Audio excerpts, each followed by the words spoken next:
Historia de la filosofía, por Giovanni Fornero. Volumen 4, 80, parte octava. La filosofía contemporánea. Tomo 1, capítulo 4. Filosofía y ciencias humanas. El estructuralismo. 944. Levi Strauss. Estructura e inconsciente. La perspectiva de un kantismo sin sujeto trascendental y la aproximación antihumanística y antihistoricística.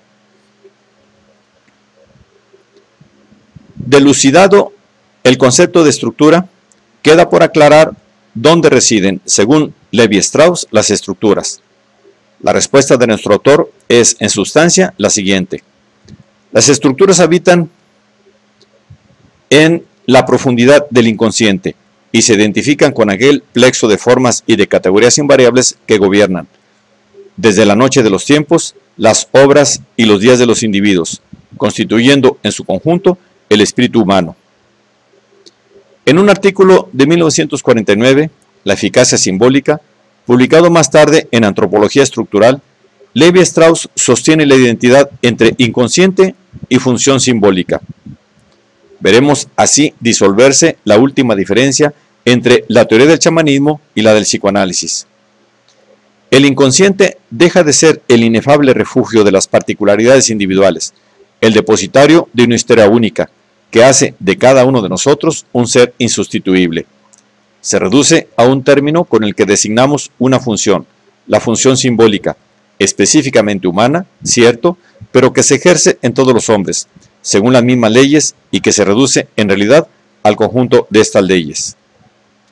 La noción de Levi Strauss de inconsciente, más que al psicoanálisis de Freud, cuyo es está notoriamente ligado a particularidades individuales, recuerda al psicoanálisis de Jung y su notable doctrina del inconsciente colectivo. A diferencia del junguiano, el inconsciente estructural de Levi Strauss presenta, sin embargo, un carácter más definidamente ahistórico, racional y formal. El inconsciente está siempre vacío, o más exactamente, es extraño a las imágenes como el estómago a las comidas que lo atraviesan. En virtud de esta última característica, Paul Ricoeur ha hablado del inconsciente de Levi Strauss como de un inconsciente más kantiano que freudiano, viendo en él un inconsciente de tipo eminentemente categorial y combinatorio. Esto no quita que el mismo Ricoeur haya observado después, con una frase feliz, que en el caso de Levi Strauss se trata siempre de un kantismo sin sujeto trascendental, que en el puesto del yo pienso prevé una simple organización formal. La fórmula de Ricoeur y más en general el acercamiento a Kant han encontrado el consentimiento de Levi Strauss, que en varias ocasiones ha demostrado tales paralelismos. Así, por ejemplo, en el curso de la entrevista con Caruso, preguntado oportunamente sobre la cuestión, Levi Strauss declaró: ¿en qué consiste en el fondo la revolución filosófica kantiana? En la tentativa de hacer reposar toda la filosofía en el inventario de las constricciones mentales. Pues bien, esto es precisamente lo que yo intento hacer. Lo que yo pretendo es inventar un cierto número de constricciones que se aplican a la mente humana en su conjunto, pero en vez de partir, como hacía Kant, de una reflexión íntima o de un estudio del desarrollo del pensamiento científico de la sociedad y en la civilización en la cual he nacido, trato de situarme en el límite, lo más posible, en las sociedades más diversas y nuclear una especie de común denominador de cada pensamiento y cada reflexión. Y aún últimamente he repetido que en el fondo soy un kantiano vulgar.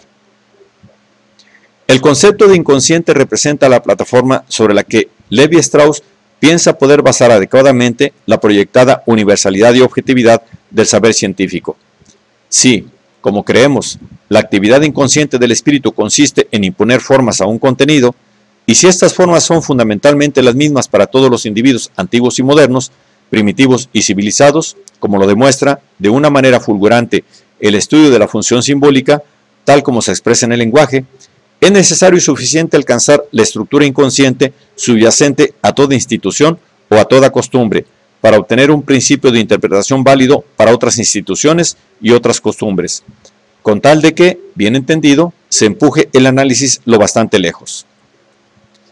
En otras palabras, si el inconsciente no es un patrimonio exclusivo de una determinada sociedad, sino que pertenece a los hombres de todos los tiempos y de todas las culturas, representará, por excelencia, el lugar de la mediación de las diferencias culturales, o sea, aquella estructura intersubjetiva universal, que garantiza a priori el encuentro entre el sujeto y el objeto etnológico. En efecto, el inconsciente, sin hacernos salir de nosotros mismos, nos pone en coincidencia con las formas de actividad que son a un tiempo nuestras y ajenas. Esta teoría del inconsciente, además de ser importante para una superación de la perspectiva etnocéntrica, representa una ulterior confirmación del hecho de que los modelos y las estructuras para Levi-Strauss no son puramente instrumentos metodológicos de investigación, sino modos de ser ontológicos de aquella realidad profunda que es el espíritu humano. El modelo epistemológico de Levi-Strauss y su doctrina de un inconsciente formal y atemporal que une a los hombres está acompañado de una cerrada polémica antihumanística, a la cual han hecho referencia los estructuralistas, en particular aquellos empeñados en denunciar la muerte del hombre.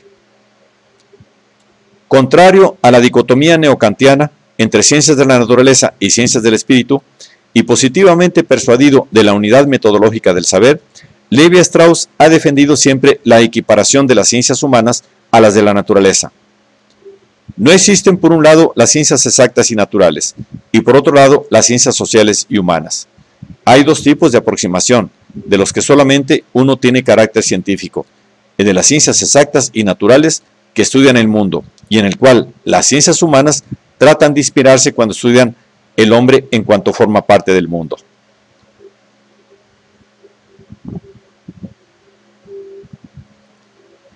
Pero aplicar el método de las ciencias naturales al hombre, declara Levi-Strauss, en el curso de una memorable polémica con Sartre, significa expulsar al hombre del discurso científico.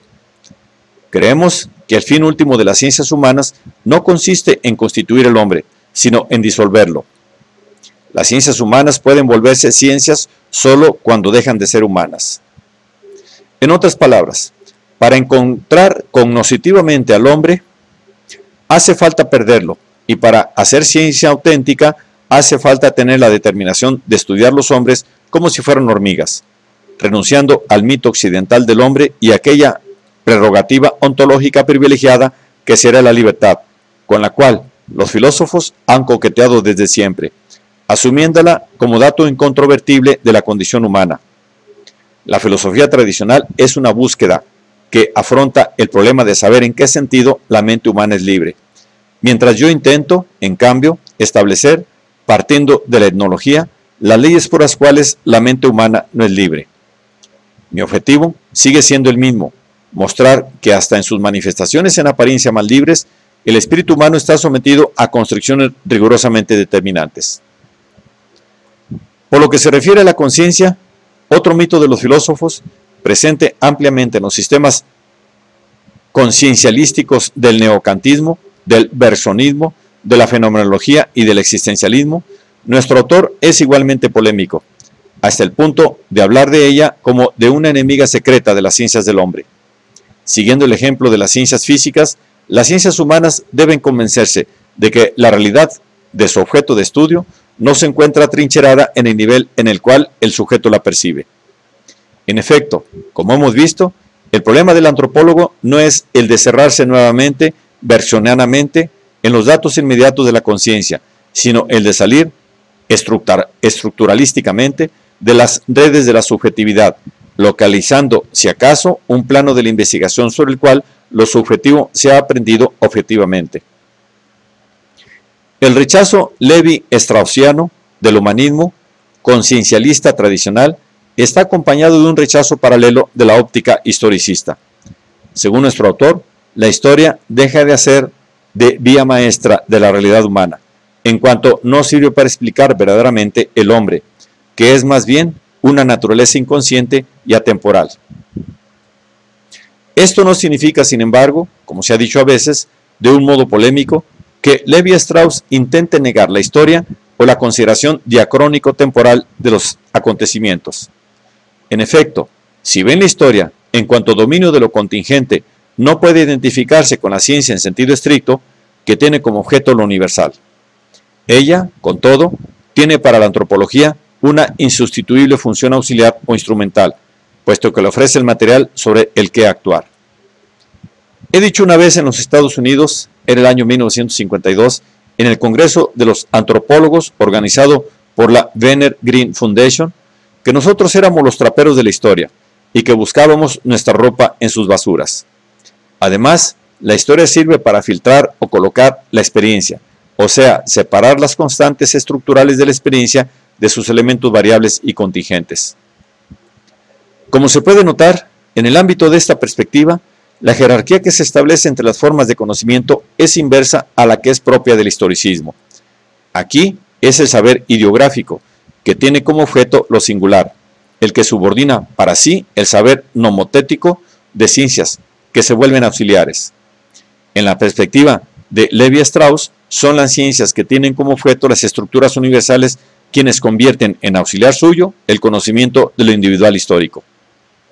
Tanto es así que Levi-Strauss, explicando su visión sustancialmente subordinada de la historia, escribe que no es la búsqueda de la inteligibilidad lo que desemboca en la historia como su punto de llegada, sino que es la historia quien sirve de punto de partida para cada búsqueda de la inteligibilidad. Así, como se suele decir de ciertas carreras, la historia conduce a todo, a condición de que salga de ello. Esto explica por qué Levi-Strauss, aún contestando el historicismo, ha podido declarar sin contradecirse su propio interés por la historia. Cuando los marxistas y los neomarxistas me reprochan ignorar la historia, yo contesto: sois vosotros quienes la ignoráis, es más, le dais la espalda, porque en el lugar de la historia ponéis grandes leyes de desarrollo que existen solamente en vuestro pensamiento. Mi respeto por la historia, la pasión que tengo por ella, proviene de la sensación que precisamente la historia me da de que ninguna construcción del pensamiento puede sustituir la manera imprevisible en que las cosas han ido realmente. El suceso en su contingencia me parece un dato irreductible.